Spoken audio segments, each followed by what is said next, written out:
I'm going to start with a chant, and you can, if you like to follow, you can follow on your own. I think Seema's gonna mute everybody, and so you can just follow on your own.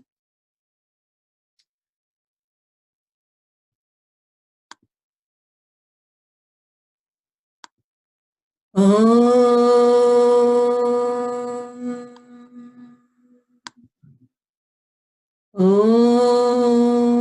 Namostute Vyasvishalabudhe Poolarvindaya Tatpatranitra Yena Tvaya Bharatattailapurna Prajvalito Jnanamayam Pradipam Shruti Smriti Puranalam Alayam Karunalayam Namami Bhagavatpadam Shankaram Lokashankaram. Om Sahana Vavatu Sahano Bhunaktu Saviryam Karavavahai Tejasvi Navadhitamastu Ma Vidvishavahai. Om Shanti Shanti Shanti. Hari Om Shri Gurubhyo Namaha. Hari Om. So we have started our second session on the Katho Upanishad, and hopefully everybody can hear. Otherwise, if you can't hear me, just send me a message. I don't think I'm muted, but if you can't hear me, let me know. And once we are ready for questions, and Seema is going to unmute everybody. So in our first session, I've just given an overview of the Upanishad, explain what the Upanishad is, and that was recorded. So hopefully everybody has heard the first recording. And today I'm going to cover the second boon. The first boon that Nachiketa asked was that he returns to his father, and the father is not upset with him, and that he will recognize him as his son, and that he will return back to his father alive. So he asked the boon for his parents, for his father. And so then, Dharamraj, or what is known as Lord Yama, the Lord of Death, grants him that first boon. Now, the second boon that Nachiketa asks Lord Yama is to get a technique or learn a technique from him that will give him the ascension to heaven. So he asks, what is that technique by which I shall, or what people would use to, that they can perform, by which they can attain heaven, or what is written in the commentaries as Satyalok or Brahmalok.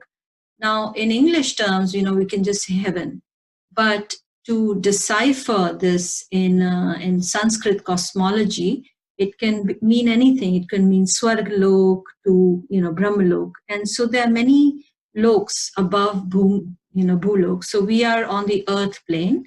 And in Vedic cosmology, there are 7 lokas above the Bhulok, going from Bhu, Bhuvar, Swar, Mat, Maharlok, then Janalok, Tapalok, and the highest is Brahmalok.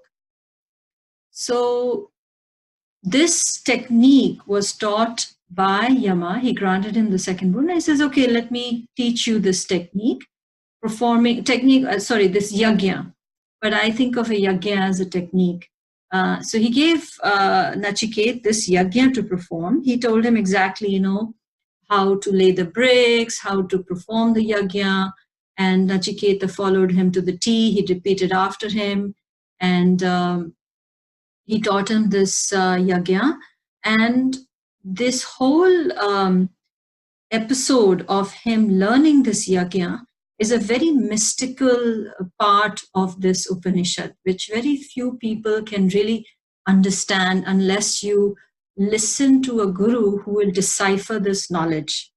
So the ascension to Brahmalok cannot be simply through a physical performance of a yajna. First thing we have to understand.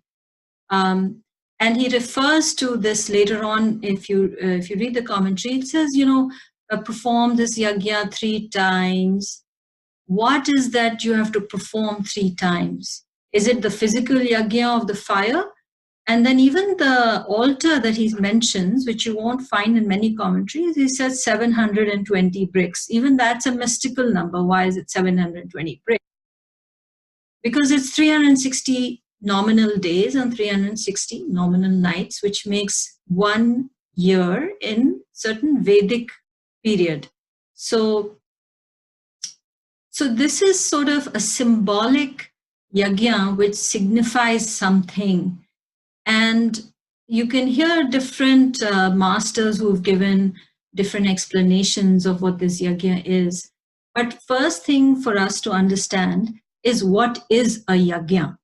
And so as we perform it today, we just think of it as a fire into which we make offerings. If you remember, when we did the Bhagavad Gita, some of you who, we were in the previous sessions, we talked about the Bhagavad Gita. There's a whole lot of 40 yajnas, and the whole yajna process is described over there. And one of the famous shloks from the Bhagavad Gita is Brahmarpanam Brahmavid Brahmagnyo Brahmanahutam, right?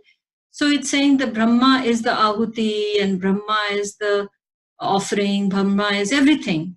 So there are 5 parts to a yajna. It's still Brahma. So that's one thing. The second thing, if you have heard the Purusha Suktam, in the Purusha Suktam, the whole process of creation is also described as a yajna. So it is not a fire. So also the fire which is behind, so in also what is described in the process of creation is a universal fire from which that physical creation came about, if you read the Vedic scriptures. So is this a physical fire from which the physical universe came about, or is it signify the fire of consciousness?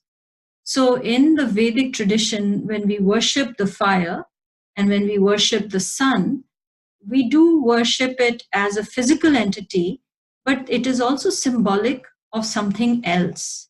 So for example, Brahman, Brahman, not Brahma, not Brahmaji, not the deity Brahma, but Brahman, which is the eternal cosmic consciousness, which is beyond Ishvara.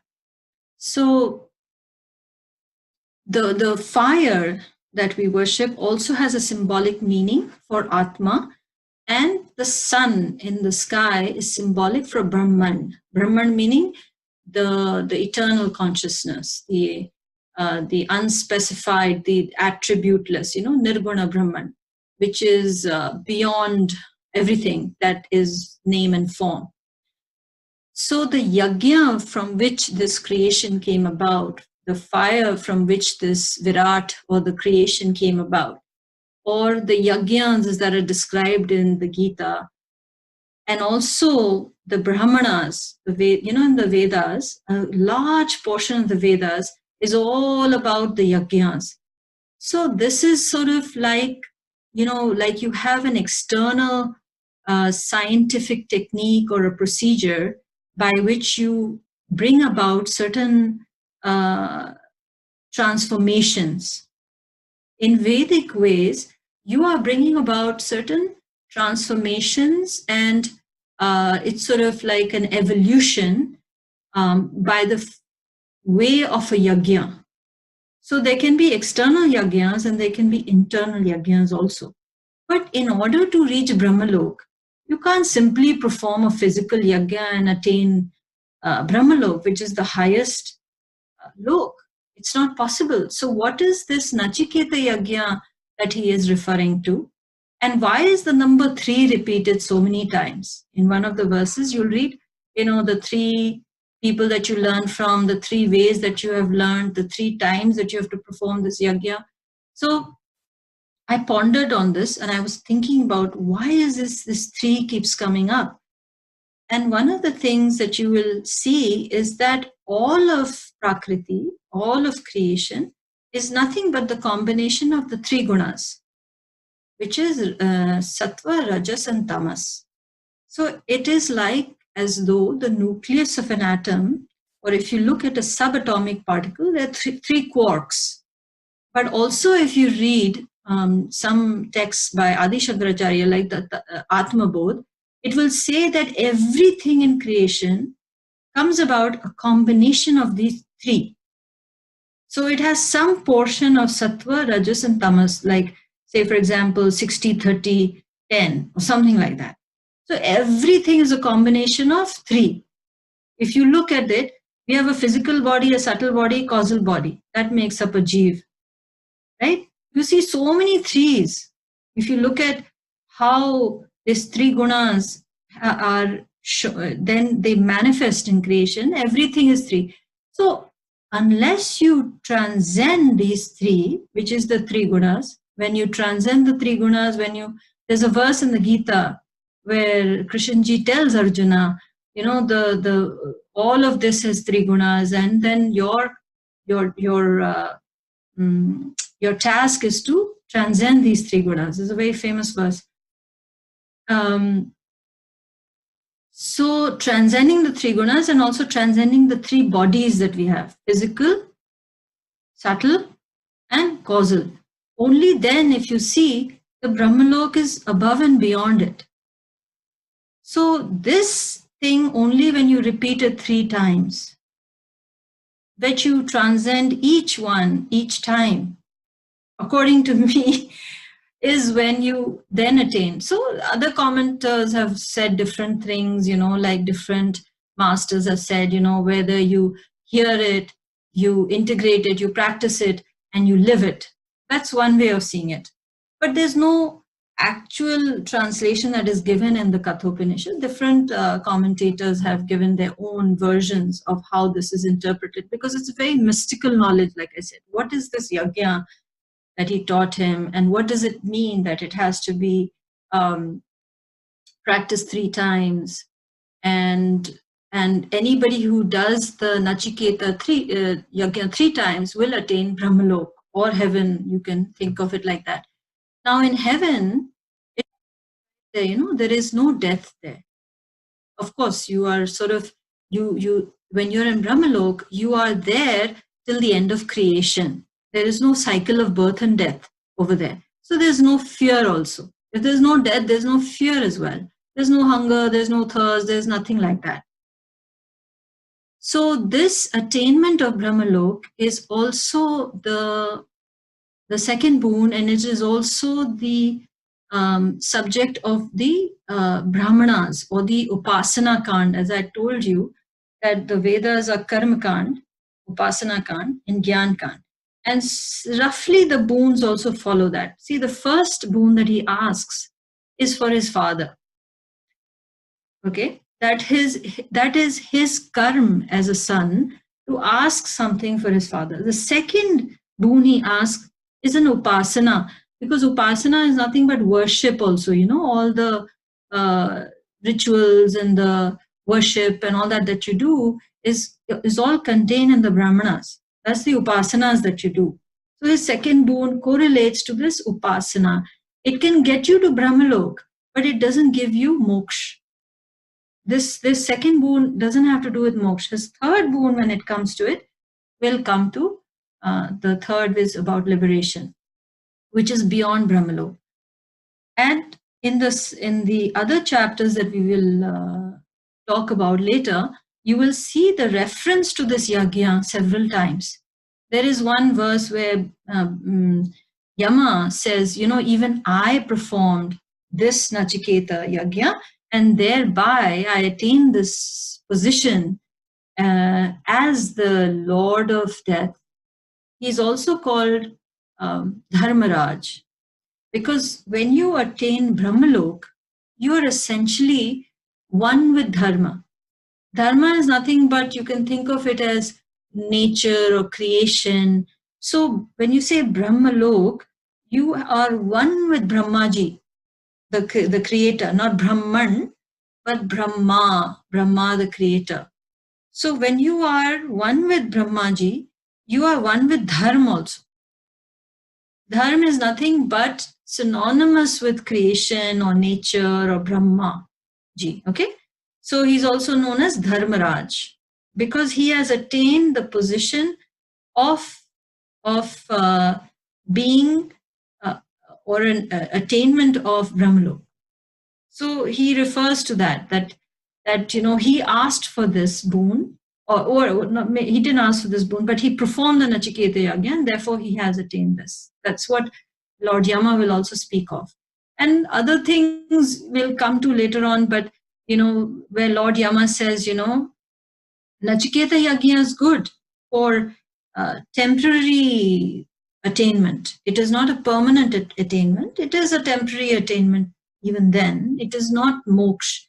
And therefore, when Nachiketa asks for liberation or moksha, he says, yes, this is even better than even performing this upasana. Because ultimately, the aim of every soul, of every jeev, is to attain moksha. The other thing to realize is that then these boons are not mutually exclusive. What that means is, and this is a very important point, that if you're going to attain moksha, it doesn't mean that you should not attain things on the and things in the heavenly planes. So when he says, let me go back to my father, he doesn't go and leave the planet and leave Maya and then be in moksha and never come back. No, he will go back to being Nachiketa. That means he will perform his duty as a son, and later on, whatever he becomes, maybe a rishi on his own or a king or whatever he does, he will continue to function as at his best on the planet. Okay.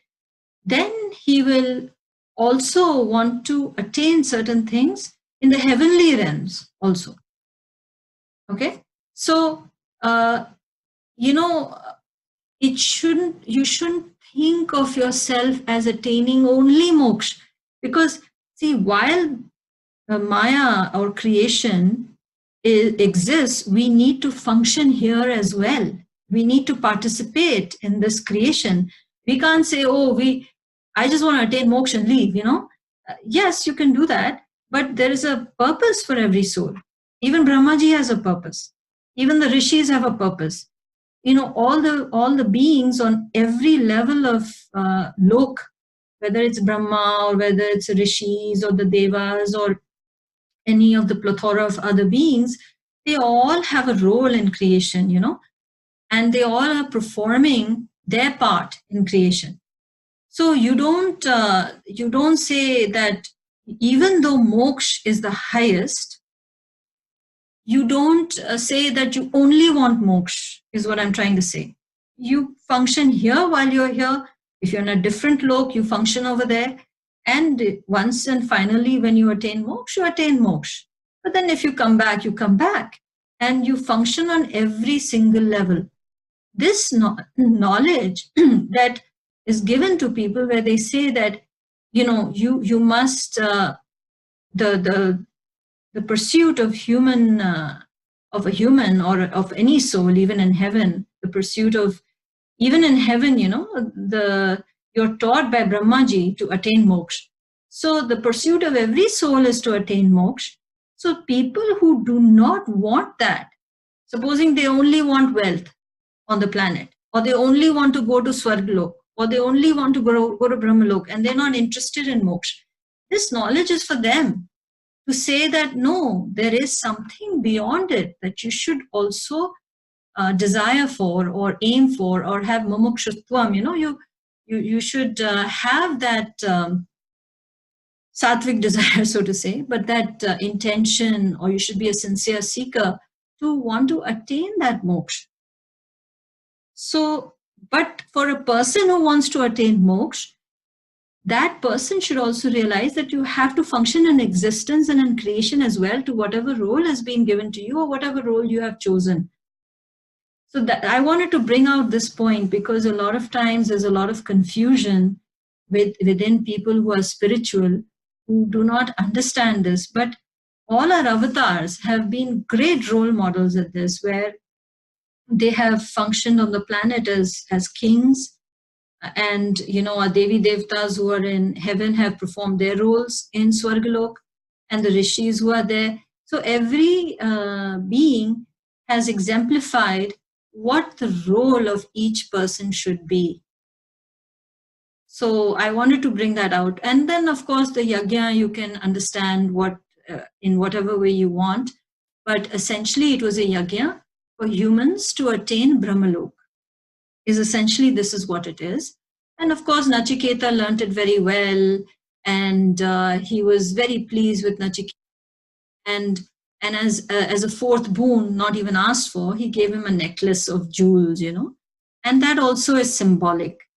Now, when you have attained Brahmalok, when you've attained all of creation, and you rise to the highest, of course, all the jewels of creation come to you on your own. He never asked for the jewels, you see. Nachiketa never asked for the jewels. Those jewels, that necklace of jewels, was given to him as a bonus. So it is also symbolic, when you want to attain the highest, the bonus will be given to you on its own. You don't have to ask for it. It's like you want to attain the highest. Once you attain the highest, anyway, you will attain all of creation as well, and all the jewels of creation on its own. So that's how this was weaved into the story, where he was given this bonus of the necklace of the jewel.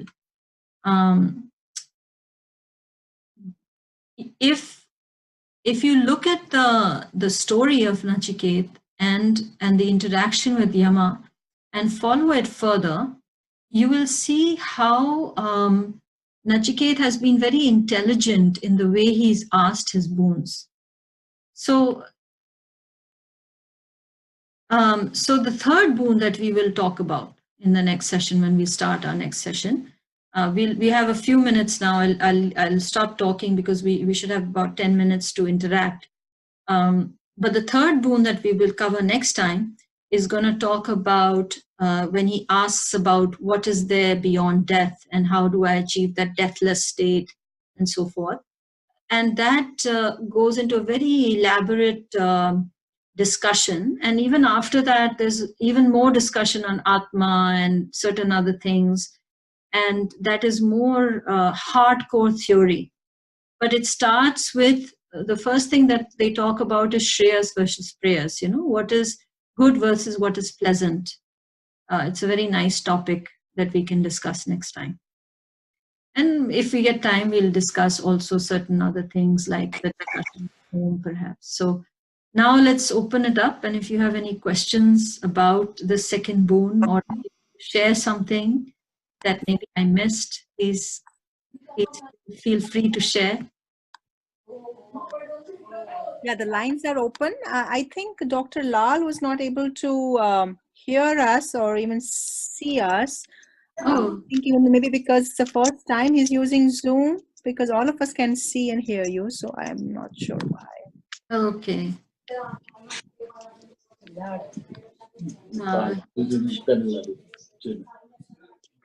The lines are open. Okay. So did everybody understand the second boon? Did I do well to explain what it is?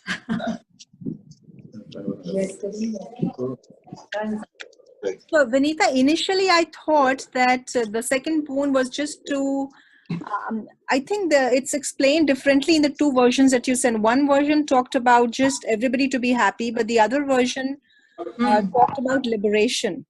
So the two are different.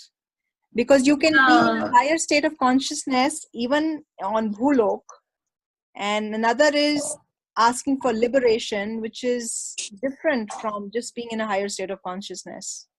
Yeah. So, it's not, see, the English terminology is always confusing. So it is limited liberation if you want to look at it that way. But what it's trying to say is, that life is very extended or almost unlimited in Brahmalok. But of course, it's not eternal. So it talks about how you don't have to go through this birth and death again and again and again. You're liberated in that sense. You're liberated from the cycle of birth and death. As a being, as a soul, you have not attained moksha as such. You still are within the realm of Maya, because Maya is still Brahmalok. So it's kind of confusing how people use English terms. It can be, but essentially what it is it is liberation from the cycle of birth and death to attain Brahmalok. And also one of the last verses, it says you can attain this while you're living on the planet. That means you can attain this state while you're still in the body, but of course once the body drops, you'll go to Brahmalok.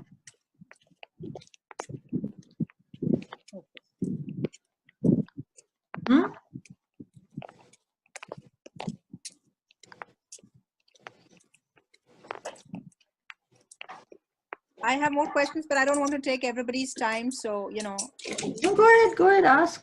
So once you drop the body, then you go to Brahmalok. So at that point, do you have the choice to go to maybe another lok as well? Because Brahmalok is the highest. Let's say you go to one lok below. You have that option, you have the choice. Somebody's child is speaking in the back. I'm not sure who's.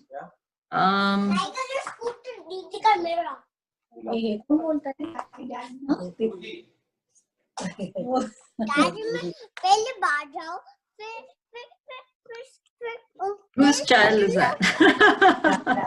Okay.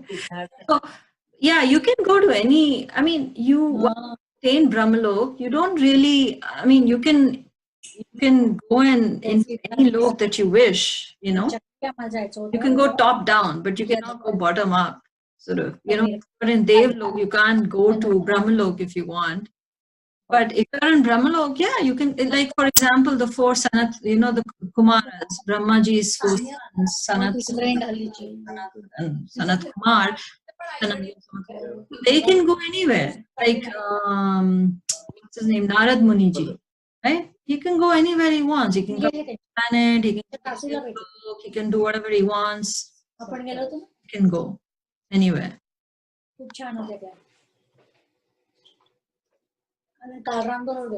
You have a choice of lok or dictated by your karma. See, once you're out of the cycle of samsara, the cycle of birth and death, you're liberated from karma. So the karma is still swarglok. So the cycle of samsara is in these three loks, bhu, bhuva, swarg. In these three loks, if you're rotating, then your karmas are continuing, because you do punya, you can do great things, and you can go and enjoy your punya and swarglok. And once your punya count is 0, you come back to bhulok. Once your account is negated and free, then when your account is nullified and your vasanas are complete, erased, then you can go to any, you don't have to come back. You can choose to come back. You don't have to come back. And one more thing, one more thing I should mention is, see, there is something called gradual liberation versus direct liberation. Gradual liberation means that you go ascend from this lok to the next, to the next, to the next, to Brahmalok, and then you go and beyond Maya and you attain moksha. Okay. There is also something which is called direct liberation, where you go directly from, say, Bhulok directly out. You've attained liberation, meaning full enlightenment or moksha, which is beyond Maya, which is beyond Brahmalok. So that is direct enlightenment. So this path that Nachiketa is talking about, where he's saying, okay, first let's get to Brahmalok, or basically any higher lok really. It's heaven, but there are many heavens. So he's talking about gradual enlightenment also. There are many aspects to this, so this is only one of them. Right. Yeah, so there are different levels of enlightenment. Yeah, interesting. Yeah. Yeah, you see, the word enlightenment is very bad word to use. Bad. Okay, liberation. Sanskrit is a much better language to explain spiritual things. So, right. You know, and people don't understand what do you mean by. So it's an attainment of non-duality. It's a liberation from the cycle of birth.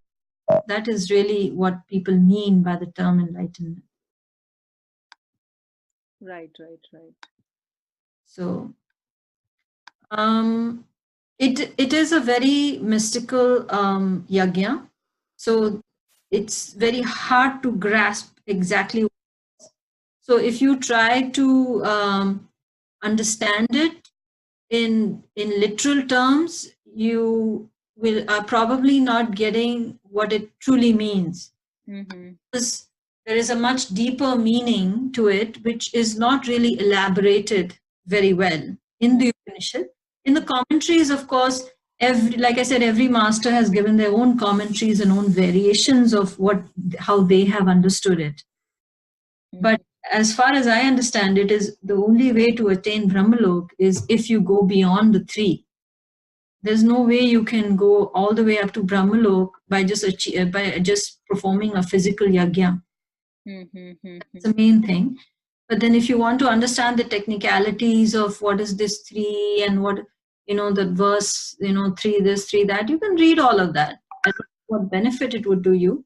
The main benefit one should get from the Upanishad is the implied meaning of what it means, rather than go into so much technicalities and go into all this logic, and there's so much commentaries by great masters, and one can get totally intellectual about it, but it should not be an intellectual exercise. We should really intellect.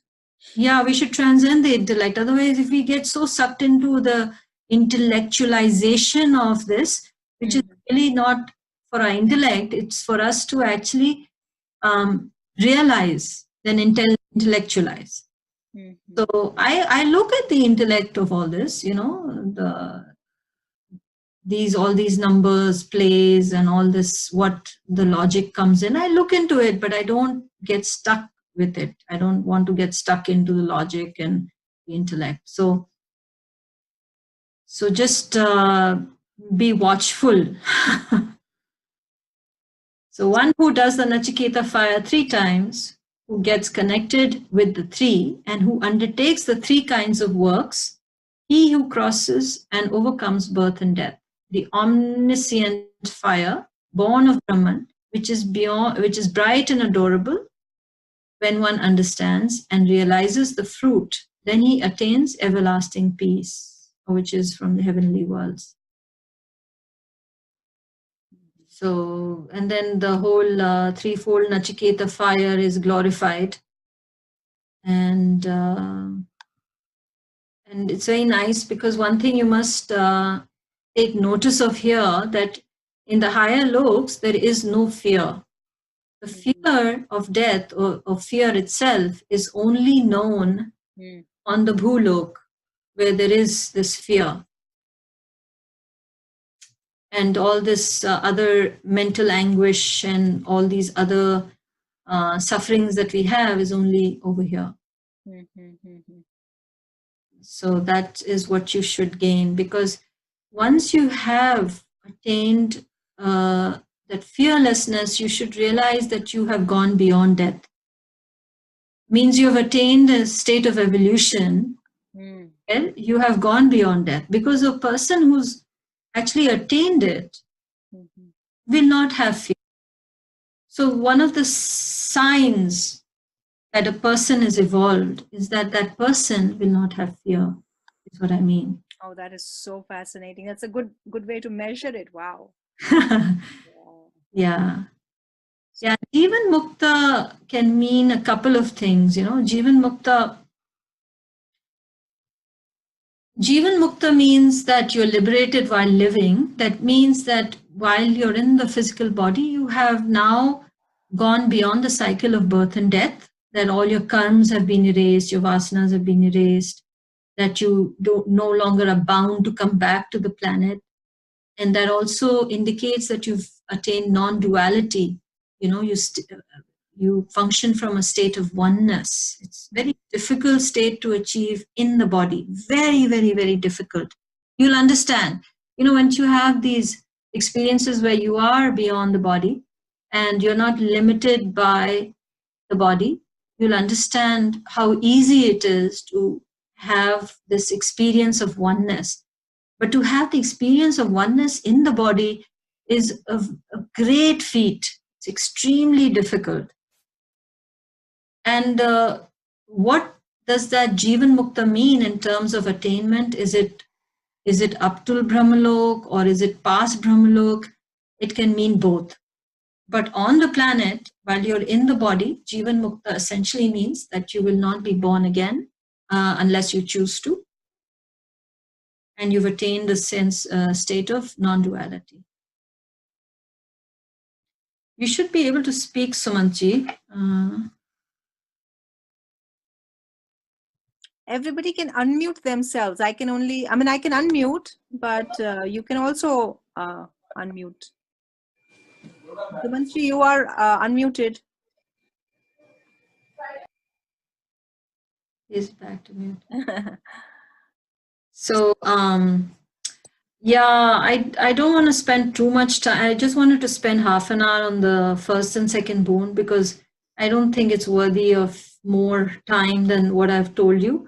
I've read several commentaries on this over the past week. I'd read about it earlier. I've heard several people talk about it and all this stuff. But most people today are not going to relate to this Nachiketa fire, nor are they going to do it.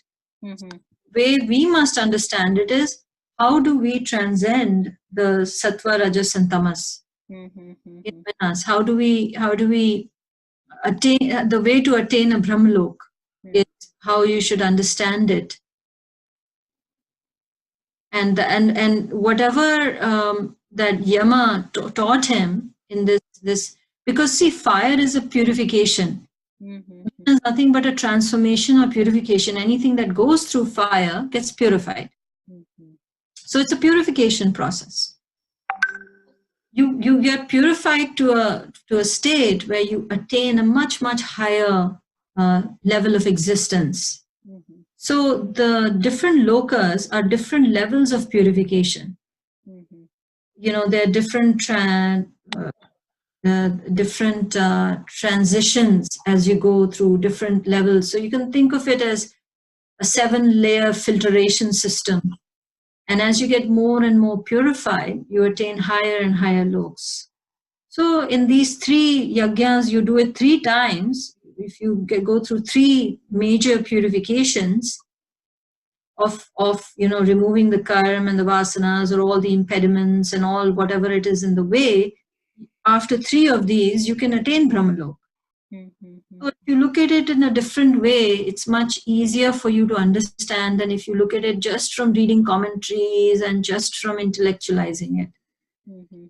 Lost, it will give you no value. But after all this filtration, as you become more subtle and to move from the gross to the subtle and more subtle, isn't it, this is my experience, isn't it hard to maintain that state of consciousness or that nervous system? Because when you go out in the world, you're meeting with all the vibrations, because everybody is a vibration. So I just feel that, after all the cleansing, sometimes I sometimes dip and again you go up. It's like up and down, up and down. Yes, absolutely. That's why we're going to lose this meeting very soon. No, I got a message saying that it's got unlimited minutes. I don't know why. They know with you. Okay, we're up for 40 minutes. But yeah, that's why a lot of people, a lot of beings, highly. It's a great sacrifice for them to come to a lower vibrational planet, because they might get contaminated. I mean, I remember Shriyam was saying in one of the retreats that I went that he's also fearful of succumbing to ego. And he's very afraid because you have to be constantly vigilant, because it's so easy to get fame and power and money here, and for that to corrupt you. And if you remember Ramana Maharishi, he was very happy just sitting in a cave after his enlightenment. He didn't really want to meet anybody. And there are many sages in the mountains who just don't want to meet anyone. They just here to present their vibrations in the world, and that's their contribution, that they are balancing the planet with their vibrations, but they really don't want to meet anybody because it's a great risk. It can happen that your vibrations fall.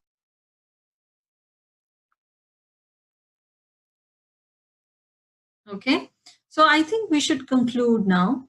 I don't like to talk too much unless you have question and answers, and I've given you the links, and it's up to you. You can keep on reading as much as you like. But we'll have the recording up there, and you have time to go over it. And if you get time, please read a little bit about the third boon from the link that I've given you. Then it helps in the interaction if you do a little bit of reading before this. If you don't, it's okay as well. So that's all I had to cover. And so we'll close here. Thank you very much. I'm sorry I didn't participate too much because it's too heavy for me. It's already too heavy. The third boon even goes beyond this. I know. I'm preparing. I have read also, but it's very hard for me to discuss. I tried to make it easy, Yes, you do. You also mentioned that don't keep on reading too much. Come to this session. That would be more beneficial. I remember that.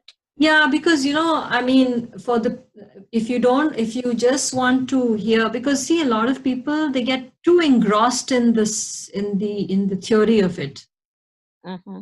I think it's much better if I explain the gist of it, and I'm trying to do my justice to give you the gist of it after reading several commentaries, and then you discuss on that subject. It's much more, you absorb much more, I feel. Yeah, I agree. I hope. Okay, we'll close now. And thank you so much for participating. And we always must thank the eternal Guru, Satguru, for guiding us and helping us understand and progress. So grace is a very big part of this. And it's only through grace, the grace of Ishwar, the grace of the Atma, or whoever you want to think of. It's their grace, that supreme's grace by which that can only descend. So let's be grateful. Thank you. Om Shri Guru. Hari Om.